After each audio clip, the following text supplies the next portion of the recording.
What's going on, everybody? Welcome to the Wolfpack Fantasy Football Podcast. I'm your host, Dylan Clemens, and here with me, as always, is my best friend and co-host, Michael Plant. What's going on, my guy?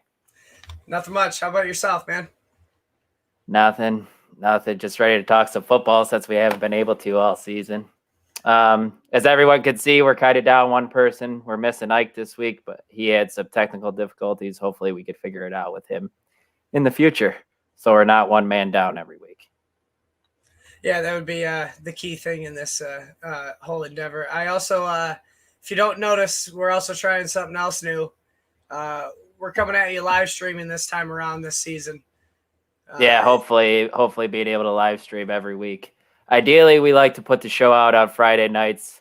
Sometimes it might back into Saturdays, but Friday nights is usually the time and place you can find us. Yeah, with that being said, there might be a few mistakes here and there. Just bear with us. I swear to you, it will be funny to watch. It'll be entertaining. So what we're doing today is we're going to go through the ADP right now from July 1st until now to see how everything's going, where players are going, and all that jazz. But first, I think we wanted to jump into some news. Mike, you ready to do that? You betcha. All right. Yesterday, unfortunately, we saw one of the best receivers in the NFL go down with injury, and that was Justin Jefferson. He obviously had a breakout last season, his rookie year. He goes down with an AC joint sprain and looks to be out for a few weeks. Mike, what's the fantasy impact for that right now? Are you worried? Because we're still 5-6 weeks away from the start of the season? Yeah, we still got a little bit of time, and an AC joint sprain is best case scenario for this. Yeah, man. Sorry to interrupt you. I was scared when I saw the video, and I know you saw it right away too. But right away when he went down, he grabbed towards his shoulder and his collarbone. So I'm pretty sure we messaged each other at the same time when we were like, "Hey, anybody else see what just happened to Justin Jefferson?" That looked brutal. Yeah, it was not good. Everyone thought it was going to be a collarbone injury right away. Yep, but AC joint sprain is pretty much best case scenario, I feel. Absolutely, but there's definitely some fantasy impact involved now because one, he might come out the gates a little slow now. Mm-hmm. Might have a lingering injury if he comes out, a little sooner than expected because he's a young gun. He wants to get out on the field as soon as he can. Definitely. That might also mean if he starts out slow, obviously more targets for Adam Thielen. Oh, we might even see an uptick in maybe some not Kyle Rudolph, some Irv Smith Jr. Irv Smith, that'd be nice. I know the injury, it's not big news, but the injury with Chad Beebe being out, I know some rookies are going to get some playing time. Yeah. Let's move on. Let's move on to the second piece of news. What do we got, Mike? Well, Joe Burrow, go ahead. Yeah, we got some news from training camp that Joe Burrow's looking a little timid coming out the gates. They're only doing 7-on-7, and I think he's completing less than half of his passes, and he's not throwing deep. You're only playing 7-on-7. Like, take some shots. He just doesn't seem like he doesn't seem like he thinks he's healed mentally yet. What do you think? That's the thing that scares me. Apparently, he's like his footwork looks a little rough, and there's been people like falling. Not directly around him, but apparently the reports like he's lifting his legs, trying to make sure that an accident doesn't happen. So he just it sounds scary to me, man. Can you blame him though? What was it, an ACL and an MCL tear? Yes. Yep. It was definitely brutal. And then your team follows up with not drafting an offensive lineman in the first round. I'd be a little scared myself. But it sounded like he was the guy who was pushing for Jamar Chase. So, but hopefully, like Tom Brady says, he likes to play a preseason to at least get hit. Once a quarterback gets hit, they kind of lose that mental mind state and they're ready to go. You know what I'm trying to say? Yeah, absolutely. But I think that's enough about Burrow. Let's move on to our next little bit of news. Sounds good. This one scares me a lot, man, because obviously we're both at Scott Fishbowl. I had the 106 pick, and I was stoked Travis Kelce fell to me. And he's already leaving practice early because of hip and back problems. So See, I was in the same situation, and Travis Kelce fell to me, and I'm not afraid to admit that I passed on him. And now it's looking pretty good, but you can't predict this shit. You just No, can't. for real. Like, I don't think it's anything to freak out too much about right now. No, I think But it's more of the, and I'm sorry for interrupting you, but I think it's more of the age thing. Like, and I hate saying that because Travis Kelsey's a beast. But when you get to a certain age and you get some back stiffness, your back is a major part of being able to move on the field. So it's just a matter of how fast he can recover. yeah, so yeah, and that's just something to monitor right now. So Yeah, it's no red flags just yet. Just a little bit of training camp news. You want to move on to the next one? yeah, go ahead. Why don't you take us there, LaPlante? Well, reports coming out of the Saints training camp that Jameis seems to be leading the pack over Taysom Hill. You think that's good, bad? I think I do think it's good for fantasy purposes, and like say Traquan Smith, Adam Troutman, and Alvin Kamara to an extent. But what we also didn't talk about, because all the other fantasy shows talked it to death already, was the Michael Thomas injury. And I know I wanted to ask you this. I know some analysts have thought, with their number one target in the passing game going down, is that going to lead to Taysom Hill starting at quarterback and them concentrating on the run?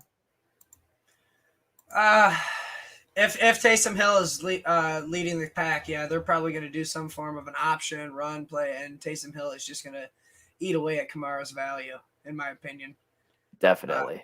So Jameis is a best case scenario for the fantasy pieces around it, even though without Michael Thomas, it's pretty much Kamara and the hope of Adam Troutman, because Traquan Smith has not been it. No, and he's been there forever, and he still hasn't been able to put it together, even with Drew Brees. I don't know if him and Brees' skill sets just didn't line up, because Traquan's kind of known more to be a deep threat. Brees towards the end didn't have quite the rocket of an arm anymore. Yeah, and Traquan Smith, I don't know what it is. I mean, you have Drew Brees, a Hall of Fame passer throwing you the ball, and he just can't catch his balls. I mean, last year he only had a 68% catch percentage, and that was bottom of the team. Yeah, that's kind of crazy now that you said that. But yeah, I'm hoping Jameis is the starter. It's more fun for fantasy, but I mean, the hope is that he's going to check down to Kamara. Let's talk. I don't think Hill's going to do it. He didn't show it really last year when he had the starts. Well, mobile quarterbacks don't really like to check down to their running backs. So what I wanted to ask you, let's just spend, 15, 20 seconds more on this. Does Taysom Hill vault into a start most weeks if he's the starter with his rushing floor? Any other team, if he was named the starter, I'd say yes. But because he's on the Saints playing under Sean Payton, that he's going to throw Jameis Winston in there, even if he calls Taysom the starter, and vice versa with Jameis. So I think that's what makes this situation so hard to predict. Yeah, either way, they're both going to eat into each other's. Like, Taysom's still going to be, even if he's not the starter, he's still going to be part of the offense, is what you're saying, right? They're going to do the gadget plays and all sorts of stuff. Absolutely. Taysom's probably even going more to now vulture some without Drew touchdowns. Brees. Even more now. Sure. All right, that's enough Saints talk. Yeah, we'll go on to some pretty big news. I mean, I know it was a couple days ago, but it's some pretty big news. Carson Wentz and Quentin Nelson, both same foot injury, 5 to 12 weeks out. I mean, some people don't think that's huge, but that's big for Jonathan Taylor. I know Carson Wentz gets laughed at about all the time, but that's really big news for Jonathan Taylor. But go on. How crazy is it that they have the same injury to their foot when it's not a common thing either? It's not a common injury. I heard somebody, it must be karma from how they treated Peyton Manning dirty, all those years ago. And they're just still reaping in that. But it's like the Niners last year when all of them went down. Like every single starter went down, and they were playing with an ungodly amount of practice squad players and people just off the street. Yep. So it just could be just that year for the Colts where everybody's going to get injured, unfortunately. I hope it's not. Hopefully not. But One stat I wanted to share with you guys is I was listening to the Fantasy Focus podcast at Field Yates had brought this up. When Jonathan Taylor runs to the left side of the line, where Quentin Nelson is the left guard, obviously, he rushes for 4.2 yards per carry. Last season, when Taylor ran to the right side of the line, he averaged 2.1 yards per carry. So if Quentin Nelson is out until October, that's big time right there. That hurts Jonathan Taylor's value. That hurts the playmakers on the outside, Michael Pittman, the tight ends, Paris Campbell. That hurts all them guys. Am I right? Oh, you're absolutely right. And what's even more detrimental to it is, and again, he gets made fun of all the time, but Carson Wentz going down because now you have a guy like Jacob Eason. Yeah, I was going to say we haven't even mentioned his name yet. You got Jacob Eason running the pack. I mean, he could be the guy. Don't get me wrong, but he's yet to prove it. So until then, he's going to get talked down, and defenses are going to stack the box against Jonathan Taylor. Yeah, and I've heard some decent things about Jacob Eason, but I've also heard that he's struggled. There's been a couple times where he's dropped snaps. He's thrown a couple picks in practice. He's been under like 50% on 7-on-7s or 11-on-11s. So I mean, that's training camp news for you, though. You get good, you get the bad, and you kind of just you got to sift through it all. Yeah, and it's not even like you can talk to Phillip Rivers and see if he wants to come back or not. Because what do you do when Carson Wentz is ready in October? You're paying, and like Phillip Rivers made $25 million last year, so you're gonna give Phil more money after you just traded for Carson Wentz. So then you're just gonna bring in a whole bunch of drama. So it seems like and then you're having an ego issue probably with Carson Wentz and Phillip Rivers. Because what if Phillip Rivers comes in and they do well? They're not gonna just make a quarterback change. Exactly, and they did fine last year with him. I mean, Phil's not the guy he was, but he's still serviceable. That's for sure. But I just leave it to Carson Wentz to still be kind of screwing over the Eagles. He's not even there. Like, they're not even going to get that first-round pick now because he ain't even going to be playing. Right. Let's move on to our next little bit of news, though. This one kind of excites me a little bit, but only fantasy-wise because I like Cam Newton, but he's terrible for the pieces around them in New England. Yes, he is, especially to David Harris, man. If anyone who knows me knows that I think David Harris is the man. And as long as Cam's the quarterback, that takes away all David Harris's ceiling. Oh, He's absolutely. Not going to get any touchdowns. All the red zone runs are going to go to Cam. Not even that. I mean, it just seems like unless it's going to be a big busted play by Nelson Aguilar or Kendrick Bourne, if they get in the red zone, it's going to be Cam running it in. Right. Yeah. And that just depletes everybody's ceiling on that roster. So, but with Mac being the quarterback, I mean, you at least get that opportunity when you get into the red zone. He's not going to scramble for, a touchdown. He's going to, just maybe dump it off to Damian Harris. Yeah. They're going to chuck it more with Mac at quarterback. Absolutely. They're going to take a little more shots, you'd think, especially after the way Cam played last year. That's why it's so crazy to me that it sounds like Cam is winning this battle. Maybe COVID really did affect Cam's play last season. It could be that, or it could be. I always hear it. The New England Patriot Bill Belichick playbook is notoriously hard for rookie quarterbacks to learn, especially just quarterbacks in general in the first year. And that could have been an issue with Cam Newton last year as well. Like he could definitely. It could be, that much in depth more to the playbook this year, and he's got an advantage on Mac just because of time. And Mac's still learning, like you just said, Mac's still learning the playbook. No matter how smart he is, it's still going to be tough because McDaniel's offense is going to be pretty intense. I'm going to assume, deep. You know what I mean? Absolutely, but Bill Belichick, he just wants you to make the right decision. Do your job, and if Mac can't read the right reads, he's not doing his job correctly. But if Cam Newton can, and he can just hit him well enough, he's going to run with Cam Newton until Mac starts getting that playbook down. Yeah. Most definitely. But But go on. I think that's all we got for news, right? Yeah, I think that pretty much wraps up the news. We can move on to the main part of our show right now.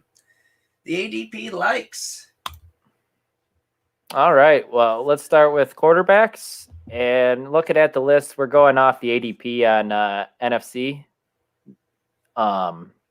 We got Patrick Mahomes is the first quarterback, and he's going at pick 27. You got Josh Allen, Kyler Murray, Lamar Jackson, Dak Prescott through your top 5. Yep, and the interesting thing about that is, I mean, it's not that interesting, but Mahomes is going early third, while Josh Allen is early fourth. I mean, that's 11 pretty picks, 11 picks after what Josh Allen was the QB1 last. That's a pretty big discrepancy.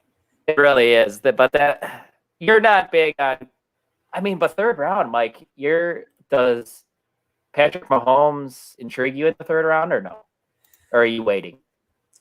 I'm waiting on that because you can get such a good player in that third round still. I mean, it doesn't sound that great, but my draft strategy with, I'd like to wait on the quarterback. And if you're waiting on quarterbacks, you're filling up the other positions.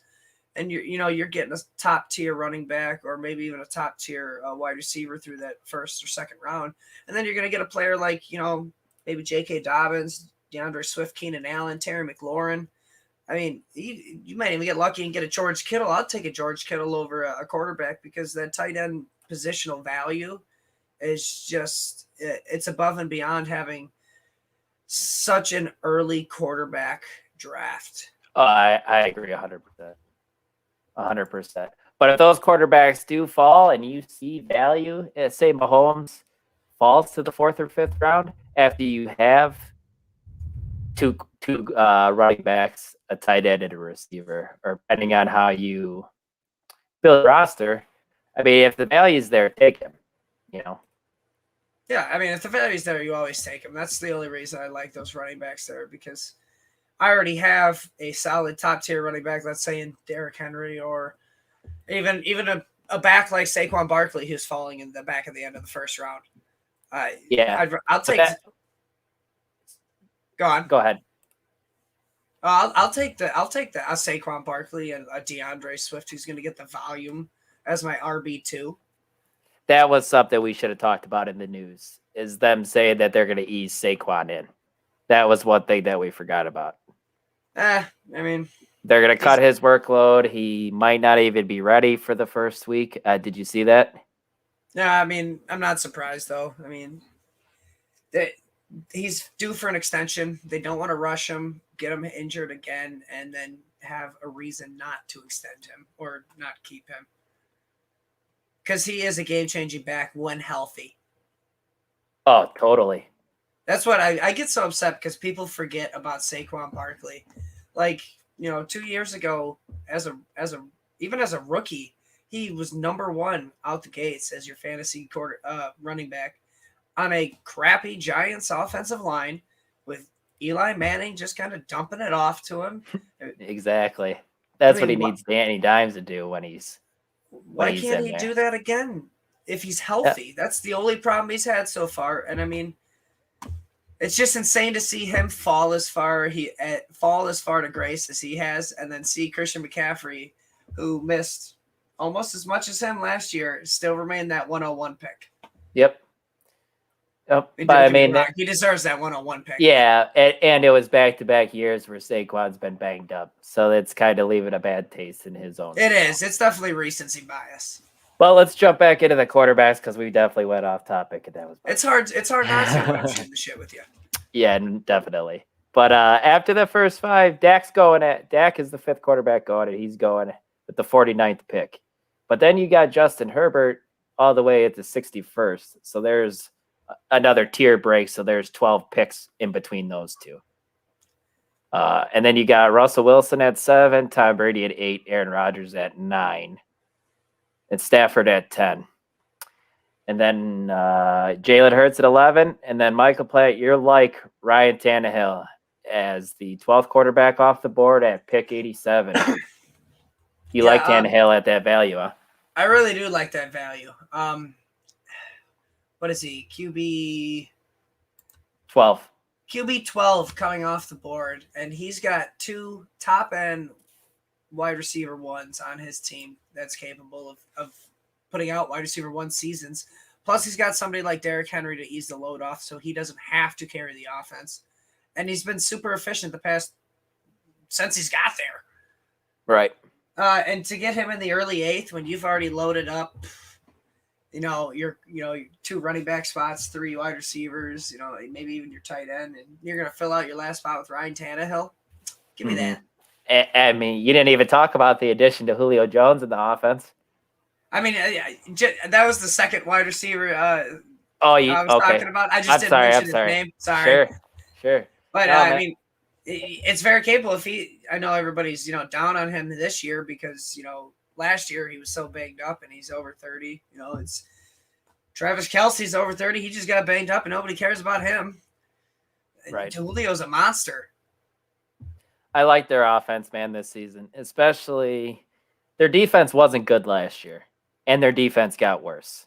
No, they tried a little bit adding here and there to add to it, but it's not going to be that big. I know they want to rely on Derrick Henry, but if they're losing games, they're obviously going to be in negative game scripts, and that obviously opens the door up for Ryan Tannehill and the A.J. Brown and the Julio Jones. So I'm with you, man. I like where he's going in drafts. I have him in a couple best ball drafts that I've done because I'm a degenerate and I'm in about 15 best balls on Underdog Fantasy. I just got to say something real quick. I'm sorry. I actually missed a comment that we had about 7 minutes ago when we were talking about Phillip Rivers. And I have to laugh just talking about it. Jeremy Erickson chimed in, told us that Rivers' arm is weak. Yes, sir. Yes, that is correct. You're not wrong, and it's super funny. Yep. But we can't, not let him be heard. The people need to be heard. Definitely. But we should move on to your quarterback value because I mean, if we go through any more deep quarterbacks, I might lose my mind a little bit. But he's got good value. You're your guy you want to talk about. So I'll let you go ahead. My guy is none other than Fitzmagic, guys. If you haven't heard, he's in Washington now. Well, he was in Miami last season. Through the first 6 weeks, he was quarterback 8. And then the Dolphins decided to get a bug up their ass, and they wanted to go with the young guy with Tua and just sit him. And rightfully so, Fitzpatrick was pissed. He was upset. He felt like that team had just got taken away from him. Now he's in Washington with a buttload of weapons. He's got Terry McLaurin. He's got Logan Thomas. He's got Curtis Samuel came over from Carolina. Swiss Army knife Antonio Gibson out of the backfield. Pass catching back. I'm blanking on his name. McKissick. J.D. McKissick. I don't even want to say his name. I'd really hope you were going to, remember that so I didn't have to even say his name. And guys, you're getting him at the 25th quarterback off the board. Middle 13th.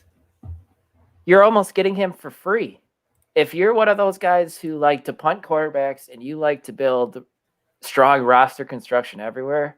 And just depth. Fitzpatrick is the guy that I think you should be targeting. He doesn't have to worry about anybody behind him. Who is Taylor Heineke going to take his job at some point? I don't think so. I don't think so. They're going to win games. Their defense is good. They're to win games. I think their best bet is for Fitzpatrick to be their quarterback all year. What do you think? See, I think you're absolutely right because last year, I mean, don't get me wrong. I like Tua. I hope he succeeds in Miami. But last year, all righteous. So Ryan Fitzpatrick was better. He had a better completion rating. He had more touchdowns. I mean, yeah, he had more interceptions, but he also had more wins. And he was better for fantasy. He was supporting Devontae Parker as a wide receiver 3. Mike Gesicki was borderline wide receiver or tight end 1. Yeah, stuff like that. And then Tua comes in, and then the whole offense just bogs down. Yeah, no. So what I think Ryan Fitzpatrick's going to do is just open up that offense a little bit more. And I'm not going to go to the extreme because they do still have a really good defense. There's no reason that they're going to be throwing it all around everywhere. Right. Yep. But he's going to be able to support a wide receiver 1 in a Terry McLaurin like he was supporting a Devontae Parker last year. he's never really showed any evidence of supporting a tight end in Logan Thomas or Gesicki really when he was in Miami. But he might be able to. I think he can dump it down to Antonio Gibson. It's not out of the realm of possibility. Agreed. But let's move out of the running backs now. I'll let you go first since I hit it off with the quarterbacks first. Sorry, give me 1 second. Oh, you're all good. I just figured I'd let you go first because you picked the lower hanging fruit between the two of us. Yeah, looking at the running backs, obviously your first 10, 12 running backs are going off in the first 20 picks. Actually, looking at it right now, the first 13 picks or the first 13 running backs go off in the first 20 picks. Starting with Christian McCaffrey and ending in Joe Mixon at 13. Then you got Clyde Edwards-Helaire, DeAndre Swift at 15, J.K. Dobbins at 16, Montgomery 17, Sanders 18, Jacobs 19, and then my guy who I wanted to talk about was Chris Carson. I get it, guys. You probably have a bad taste in your mouth from him if you have drafted him the last few seasons because he struggles to stay healthy. He's never played a full 16 games. But when he's on the field, he's awesome. The 12 games he played last season, he only missed double-digit fantasy points twice. One of those games was the game he got hurt in. The offense is explosive, and they rely on the run a lot. And Russell Wilson likes to use him in the passing game. Yes. He's shown. I mean, he had 4 receiving touchdowns last year, even while he was hurt. Yep. He's had fumbling problems in the past, but those seem to be behind him. He only fumbled 1 time last year. But that's my guy who I'm targeting with as my RB2, RB3. Guys, you get him with the 39th pick. I mean, yeah, you're just betting on health. If he can stay healthy, which, I mean, we say that almost about everybody. But if he can stay healthy with the offense, I mean, what'd you say? He only played 12 games last year. He had 141 rushing attempts, and he still got 46 targets. And if you want to go running back, or if you go wide receiver with one of your first 2 picks and you get Carson as your running back 2 or running back 3, I'm stoked with that. Just make sure that you have somebody who's consistently on the field as his backup or as your RB1. Yeah, I can't argue with that, especially when you got that many running backs going that early. Because, I mean, people love the running backs. Yep, they sure do. And then you got, after Carson, you got Etienne at 21, James Robinson 22, Kareem Hunt, Javonte Williams, Myles Gaskin, Chase Edmonds, who's going at pick 66. And then you got your guy. You've been touting him all off season. If anybody knows you, your guy, who you talking about? Mike Davis. He's got the most boring name in the NFL, but, I mean, he's also got some great value. I mean, it is criminal how late he is going. I mean, he's running back to what, 26? 27. 27? I mean, that says it in itself right there. I mean, the guy's projected to get a full workload.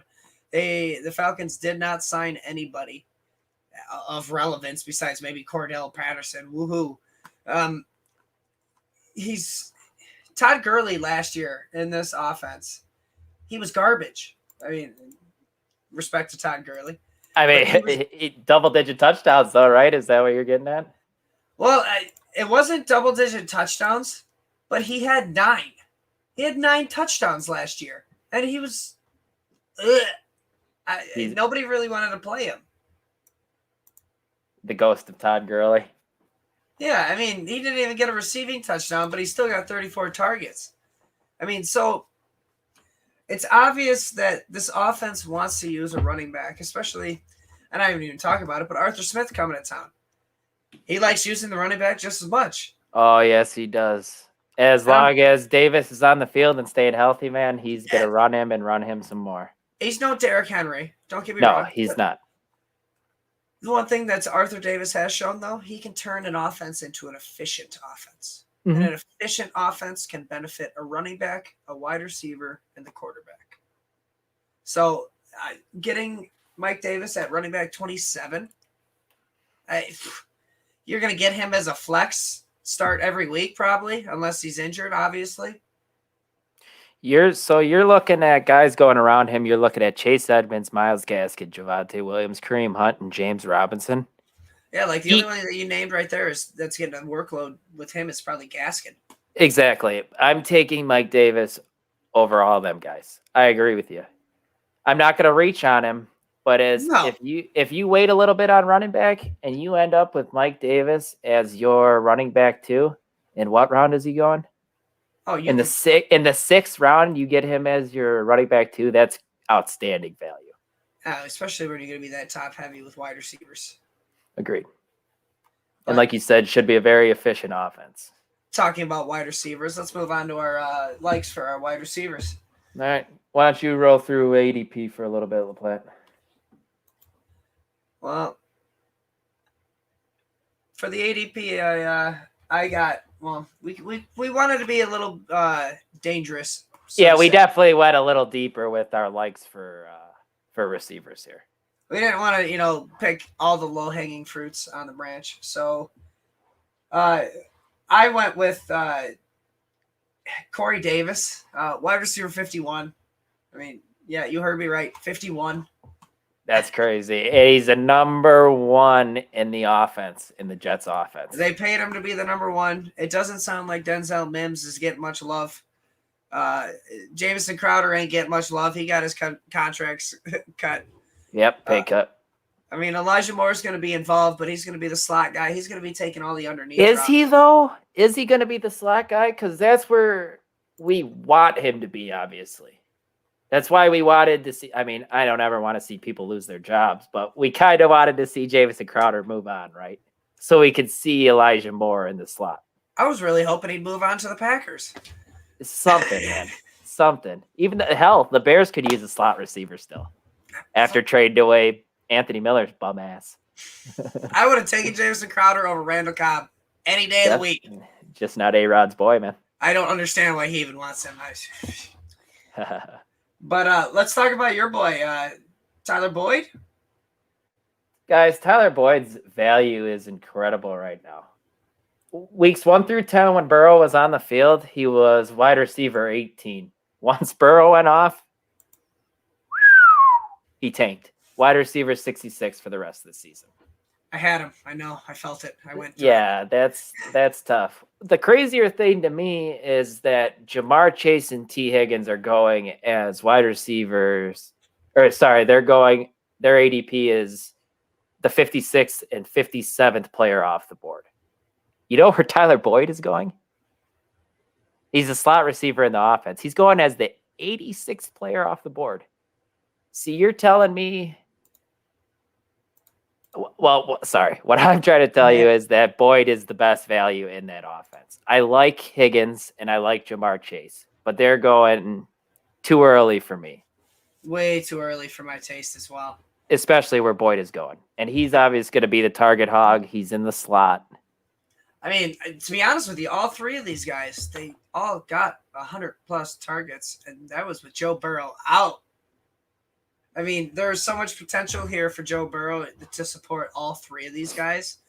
And would you rather, reach a little bit on the flashy name of T. Higgins, Jamar Chase, or, get a foundational, solid, consistent, going to be a consistent player in that area? I'm sure you can name off a few players in that area. I'm not looking at it at the moment. Or do you want to wait a couple more rounds and get a guy who's going to get just as many targets? I agree, man. Is king. Definitely. I like Kenny Galladay. He's the number one in an offense. He's going around Higgins and Jamar Chase. Brandon Ayuk. Kenny Galladay did have a little bit of an injury we missed that with our training camps, but most of the training camps we hope to see these players. Nothing serious so far. But you want to move on to our tight ends then? Because, we did pick some pretty mundane receivers. Yeah, we did. Yeah, go ahead and move on to tight ends.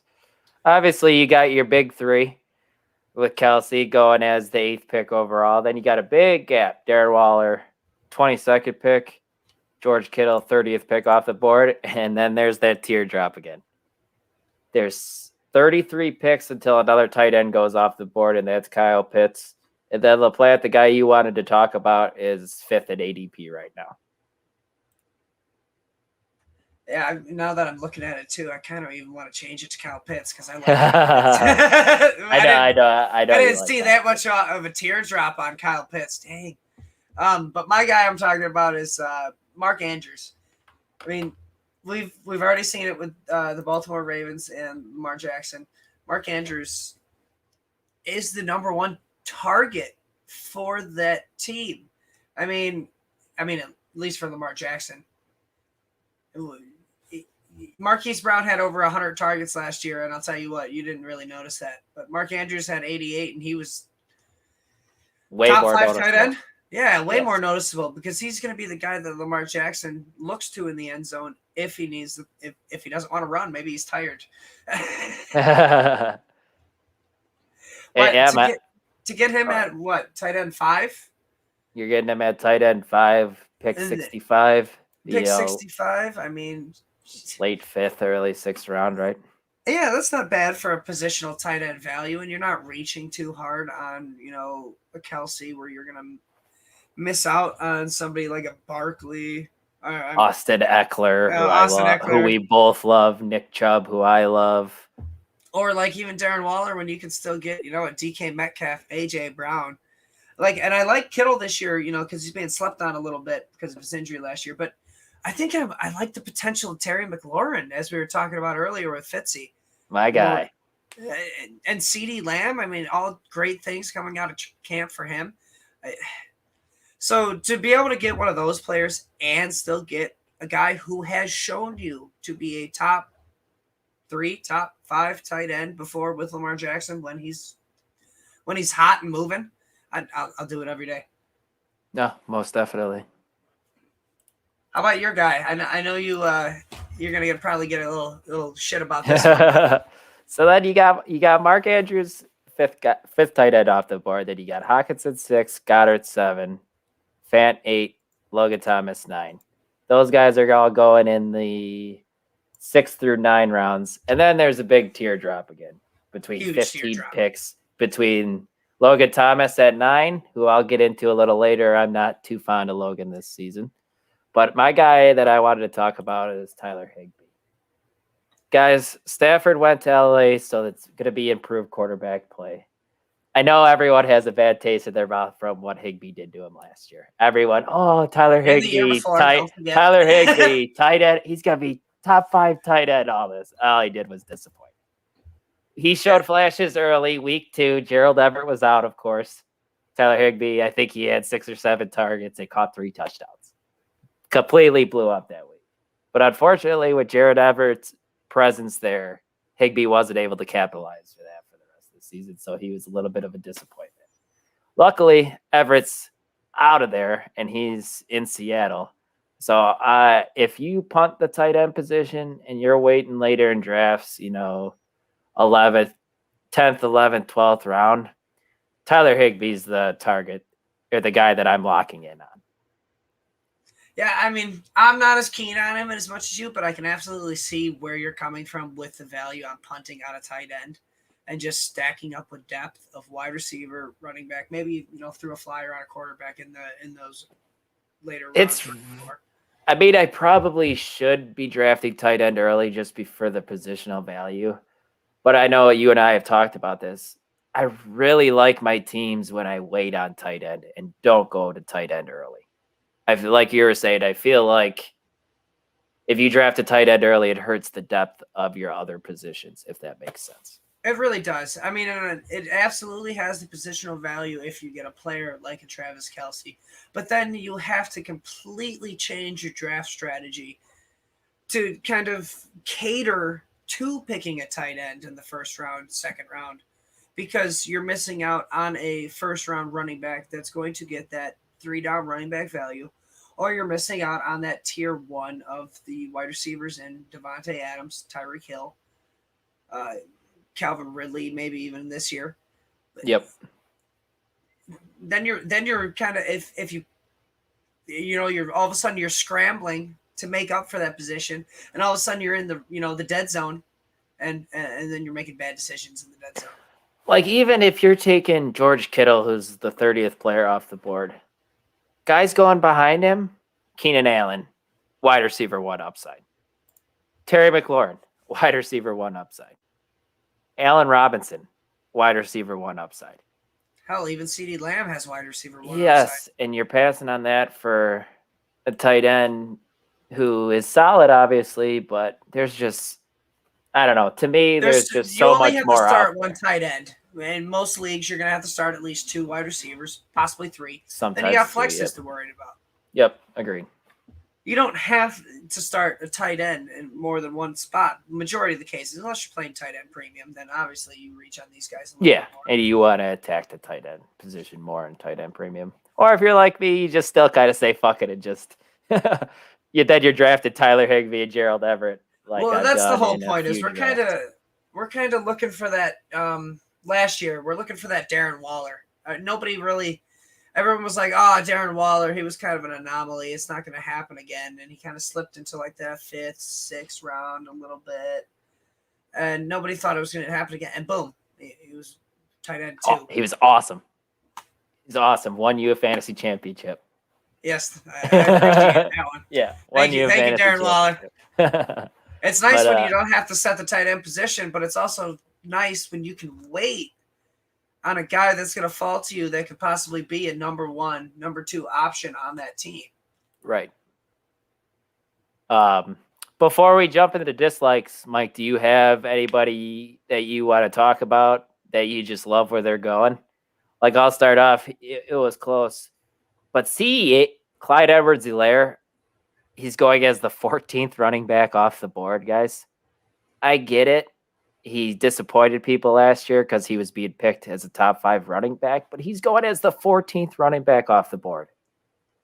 Borderline 3rd round pick as the 22nd player off the board.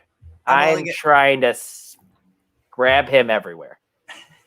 Yeah, I could see the hatred on the ADP right there. I mean, he's kind of getting disrespected because that offense is explosive. It's the best offense in football. Sorry. Sorry. I'm getting all. And we were talking about it earlier with Kelsey with the minor injury. We had somebody comment on Kelsey when we were talking about Kelsey, telling us that it's tight end is Kelsey and everyone else. Otherwise, you could wait till the 7th to 10th round while loading up on running back, wide receiver. Boston Strangler. I agree with you 100%, man. I completely agree with you. I agree with that comment, and I agree with the name. Love it. But hey, he's chiming in again too, talking about you with CEH. McKinnon getting a lot of praise. I can see it. He might get the passing down work. I know CEH is a pass catcher too, but McKinnon will be involved a little bit. I agree with you. He'll get a little bit of value, but even last year when the big signing of Le'Veon Bell, and then you had Darrell Williams eating a little bit of time. Le'Veon Bell only got 82, rushing attempts. Darrell Williams got 39. I mean, Clyde Edwards-Helaire still had 181. He just wasn't that efficient. And he missed time. He missed time a little bit. Plus, he was also, he had the touchdown regression. Right. Struggled to get into the end zone. Yeah, so, it's very unlikely to have that volume and only have 4 rushing touchdowns again. But McKinnon is still going to eat into that a little bit. Probably more in the passing game. I can see it. Sure.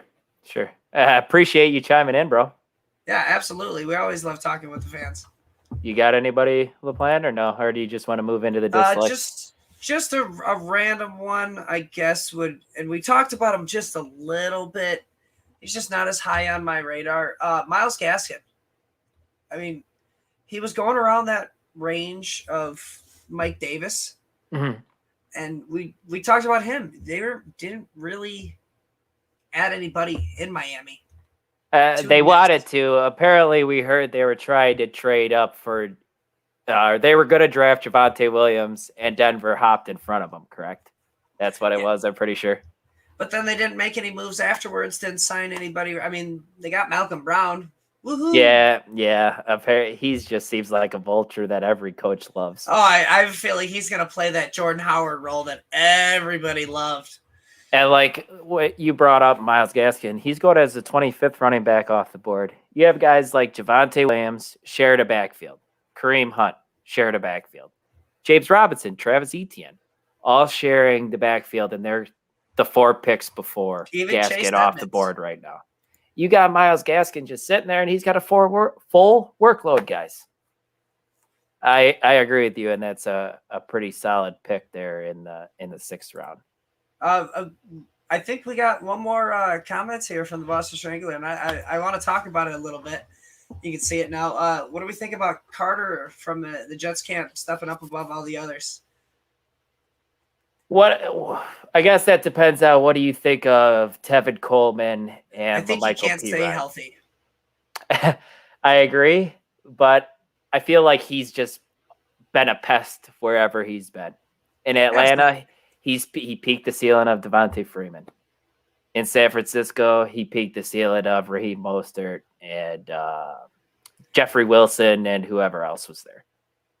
So I couldn't agree more, actually. That's a pretty good point now that you talk about it. Like, Michael Carter, I think, will have the volume in a PPR setting. Possibly even in a half PPR, depending on how bad the defense is. Because I think Salah's going to turn the defense around a little bit. I can't see it all happening in 1 year. Rome wasn't built in a day. But if they got to throw the ball, I mean, and you don't have much time, dump it off to your new guy that you just got in the 4th round. He's pretty shifty. He's good at catching the ball. Good pass catcher. He was the 3rd down back in college, sharing the backfield with Javonte Williams. So I think if you tend to go the 0 RB approach, or just wait on running back a little bit, or you wait on running back a little bit, or even you just want to stack up on that depth, because depth is always a great thing at running back. It's such a volatile position, and to have as many guys as you can is never a bad thing. Mm-hmm. So I think he's good with his value. Where is he going in the value? He's going at the 77th pick. I mean, that's middle of the 8th round. Is it? And he's going around guys like Ronald Jones, Mostert, Gordon. Where they're not going to really get much of that passing game work. I'm definitely taking Carter ahead of those guys. I have Carter in my rankings actually right behind Mike Davis in the early 20s. I don't not like that. Right. I think it's going to be Tevin Coleman to start. And then once Michael Carter kind of gets a little more acclimated to the league, maybe the playbook, they're going to 20 more seconds on him. It also comes down to if he's going to get the red zone work as the running back. Fair. Is he going to be efficient enough in the red zone to be able to score? Is he going to pull that Clyde Edwards-Helaire and not be able to score in the red zone? Right. But hopefully we appreciate all the input, Boston Strangler. We just got to move on to our ADP dislikes now because we're running a little slow, but absolutely fine because, like we said, we love everything you guys have to say to us. So jumping back into the quarterbacks, LaPlante, go ahead and talk about your guy who you got written down. I mean, this is got to hurt you to say, man. It's your guy. It's your team. It hurts me a little bit, but it hurts me a little bit too because it's my Scott Fishbowl quarterback. Kind of hurt my feelings. I think if I remember correctly, I even put Aaron Rodgers in there before. I think this was before he actually had his whole thing like, oh, I'm going to come back and prove you guys wrong. I guess it's just the uncertainty. Plus, also, he had such an insane year last year. He had a 9.7 or 3 touchdown rate. I mean, his average is about 5-6, but that 3% jump is. Oh yeah, he's definitely due for some touchdown regression. Yeah, to score 48 touchdowns again, that's a career high for him. Mm-hmm. I love the dude, but that's a career high. I mean, I also feel like he kept throwing wide receiver screens to Devontae Adams from like the 1 yard line just to get fucking throwing touchdowns. That's what I felt like last year.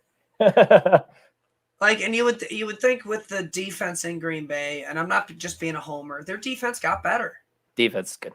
You would I think mean, they can't stop the run, but their defense. No, they can't stop the run. Hopefully, they can figure that out. But I mean, you would just hope. But that's all I got to say about my man. Well, we can talk about your boy. My guy's Jalen Hurts, guys. He's going as the 11th quarterback off the board.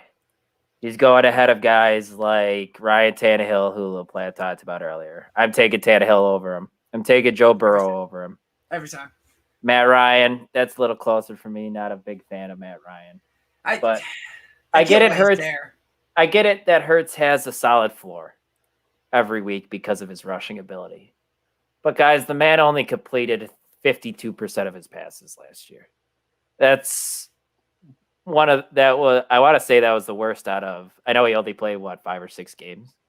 Yeah, I think it was 4. It's one of the worst. I know I wrote about it in an article. He had a worse completion percentage than Dwayne Haskins.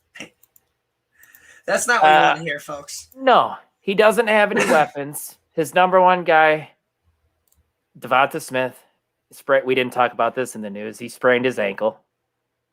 Or was it a sprained MCL? Mike, do you remember?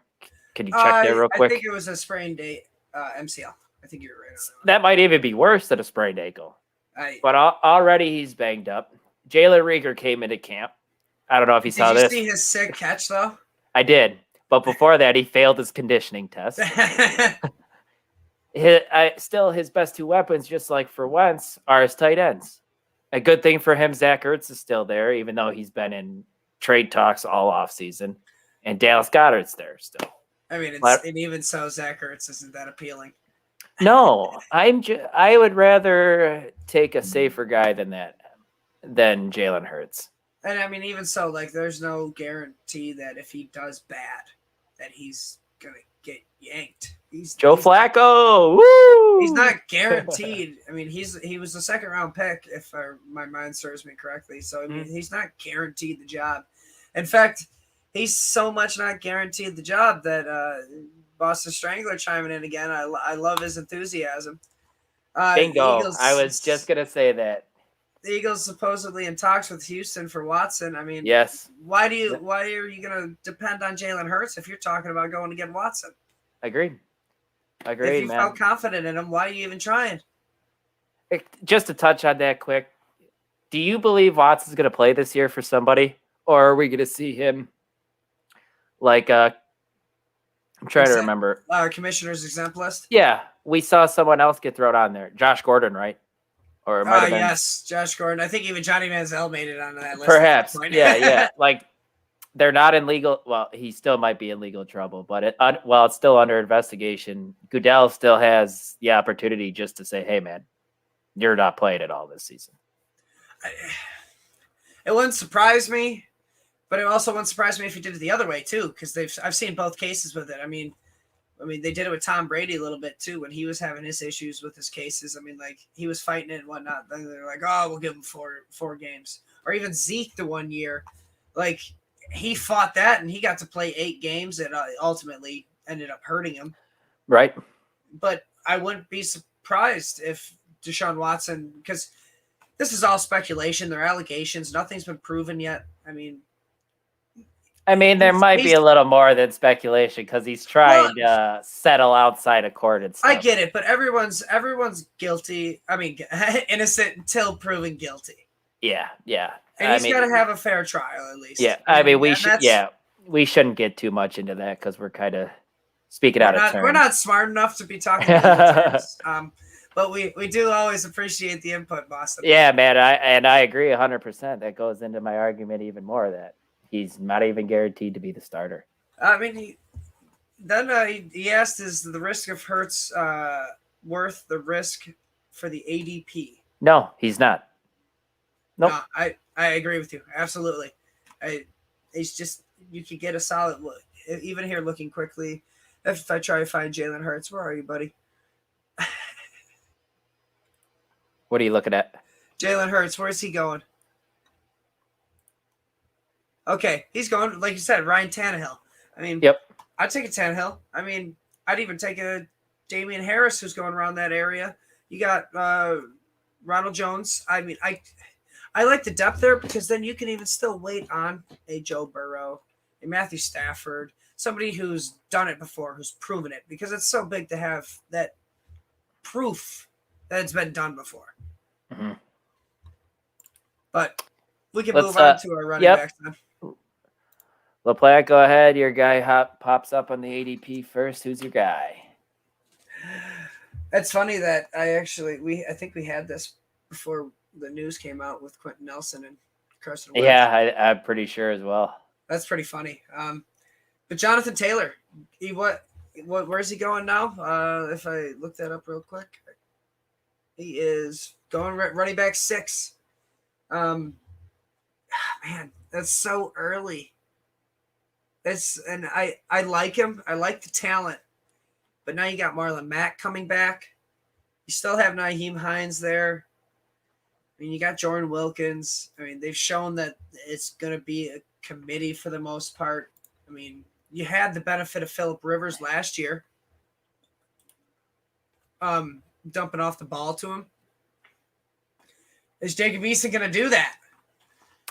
You don't know. You don't. I mean, so to draft somebody like him that early when you can get a guy like Austin Eckler, who the health concerns, issues there, but they upgraded the offensive line. They got a guy like Corey Lindsey over there, who I hate the Packers for letting him go. Drafted Rashawn Slater. Drafted Rashawn Slater. You got Justin Herbert coming into year 2. He's not willing to chuck the ball down, but he's also smart enough to dump it off if need be.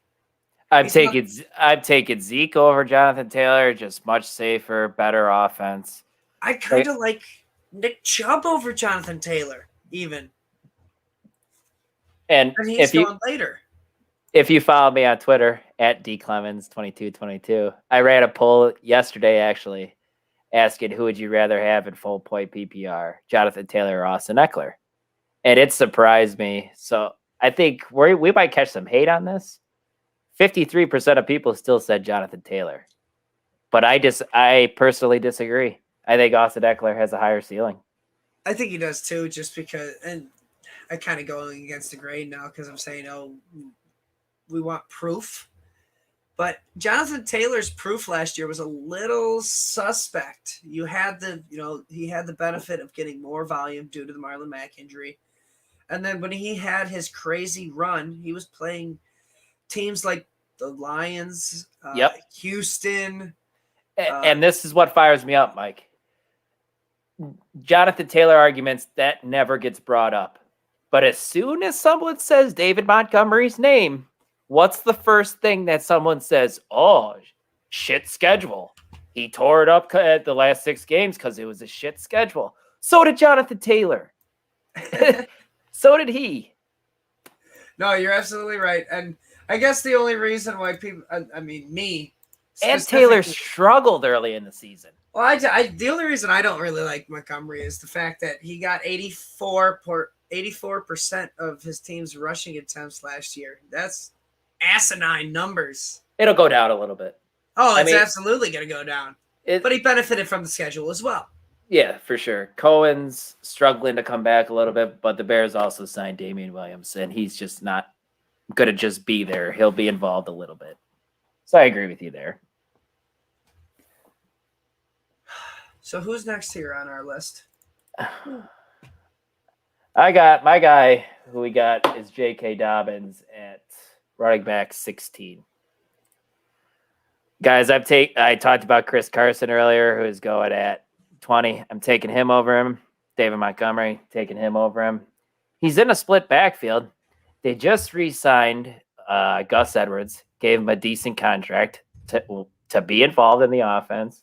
And he's got the most mobile quarterback in the NFL with Lamar Jackson, who's just going to sit there and eat into his volume as well. Yeah, I like the jump. I like the talent he has. I just don't like his environment. That fantasy environment just caps his ceiling. And like we said earlier, mobile quarterbacks don't like to dump the ball off. And I know how our boss said they're going to use Dobbins more in the passing game. I don't believe you until you show me. I really don't. And Dobbins was I'm a believer in so actions more than words, Dylan. Dobbins agreed. Dobbins was so efficient last year. So efficient. He led the league in yards per carry. Do you see that happening again? Is he going to stay as efficient as he was? I Because mean, then maybe he will return running back 16 value. I can see it possibly happening just because of the offense he's on. They like to run the ball, but they have shown evidence that they want to throw the ball maybe a little bit more this year, just by their moves. And they've been talking, Rashad Bateman, all that. They're saying, we want Lamar to throw it more. We want Lamar to throw it more. So if they're going to take away his volume and he's going to be less efficient, I'm not a big fan on him. But I love the talent. Agreed. I do too. It has nothing to do with the talent for me. It's just his landing spot and the offense that he plays for. See that this is why I like you, Strangler. See, you're not afraid to also be against us. He thinks Dobbins will be a top 10 running back. Edwards, nothing more than a breather back. Ravens' best team in running back in football. They are the best team in the NFL at running ball. Right on. I want them to show us that Dobbins is the lead guy. He needs that passing volume too. A little bit. That's what's going to give you that top 10 running back finish. Yes, the upside. I can't remember where I found this stat, but you're not going to get a top 10 running back unless you're getting 300 touches for that running back. Can you see J.K. Dobbins getting 300 touches? Because if he does, he's guaranteed top 10 running back. Yeah, I just don't see him getting there. No, I can't see him. I just can't see him eclipsing that volume. But hey, we appreciate it because this is all opinions, man. Yeah, that's awesome. But jumping over to receivers, the plant, your guy. You talked about this offense earlier in your likes, but your wide receiver, you're not a big fan of AJ Brown and his wide receiver 8 and his pick 25 ADP. Yeah, I'm just not a fan of his ADP. I'm a fan of him. Absolutely. Oh, you can't not be a fan of AJ Brown. He's so fun to watch. I mean, even when he's injured, he's an animal on the field. But right. Just going at let me pull up his ADP here. Going at wide receiver 8, that's you're hoping he gets that wide receiver 1 value again. And they just added, like I talked about earlier, Julio Jones.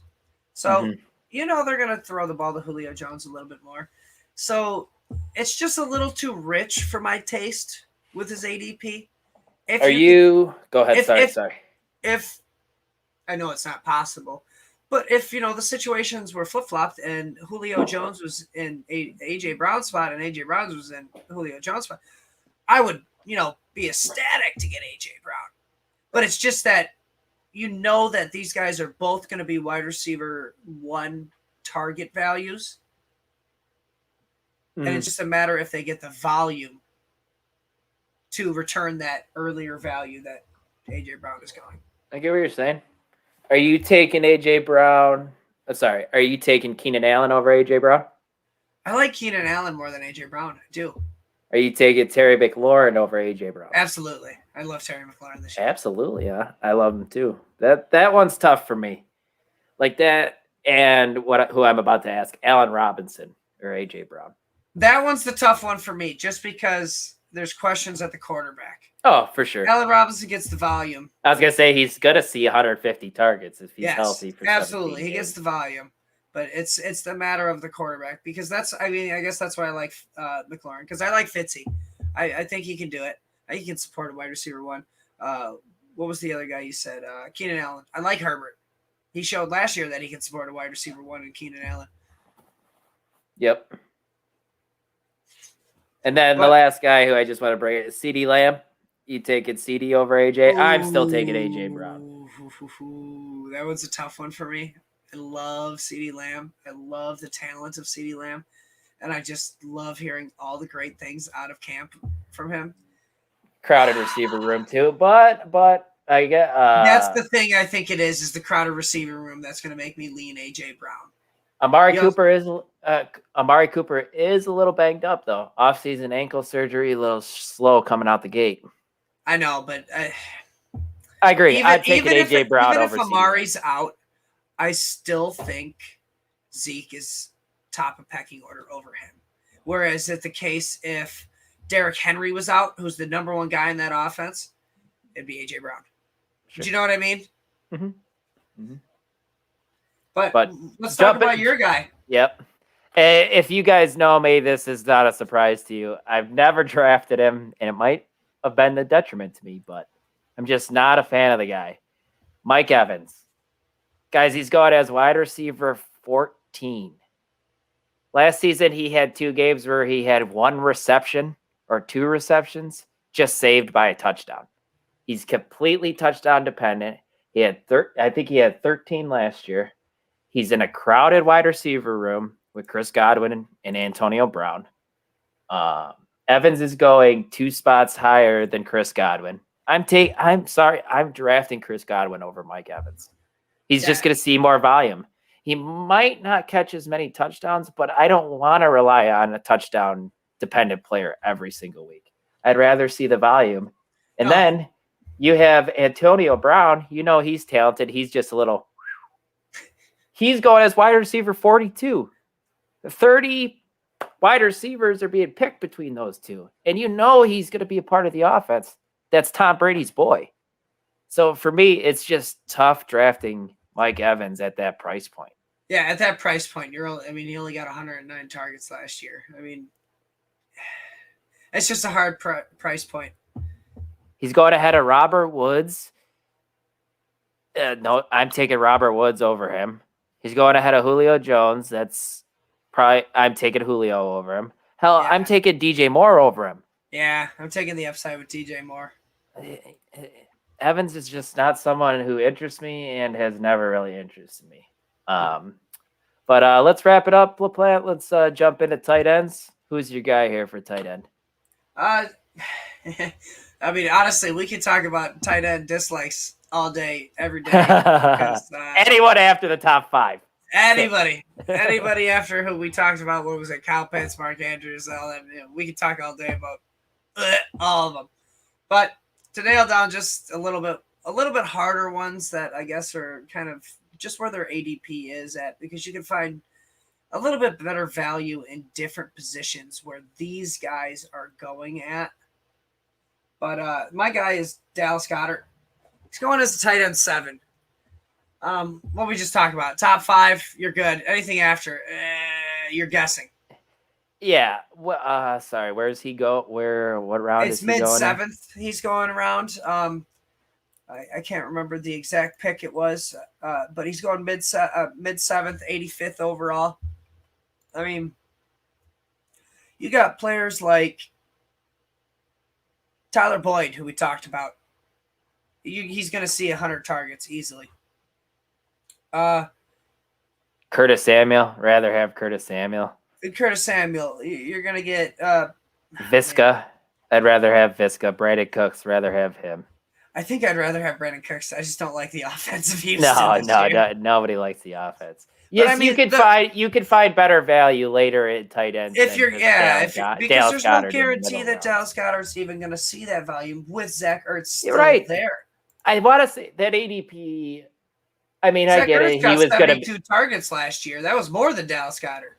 Goedert was going to be probably in the top 10, no matter what, because of his talent.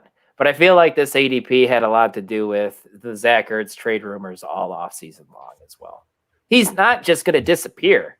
It's going to be split between the 2 tight ends. It has been for the last 3-4 seasons. Especially it's still now, going to be.